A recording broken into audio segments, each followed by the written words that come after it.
সবাইকে স্বাগত। আজকের দিনটা যে এত সুন্দর হয়ে যাবে সেটা ভাবিনি। কাজের চাপ, দৌড়ঝাঁপ আর হাজারো ব্যস্ততার মাঝে হঠাৎ করে ঠিক করলাম দুজনে মিলে একটু বেরোবো। কখনো কখনো হঠাৎ করে বেরিয়ে পড়া কিছু মুহূর্তই হয়ে ওঠে সবচেয়ে সুন্দর স্মৃতি।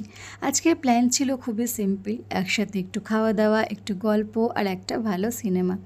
শহরের এত ব্যস্ত রাস্তা, মানুষের ভিড় আর সময়ের সাথে ছুটে চলা কিছু গল্প, তার মাঝে একটু নিজেদের মতন করে বাঁচার চেষ্টা।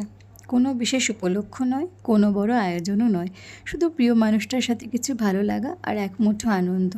কারণ সুখ সবসময় খুঁজে নিতে হয় না, কখনো কখনো সুখ নিজে এসেই ধরা দেয় এই ছোট ছোট মুহূর্তে।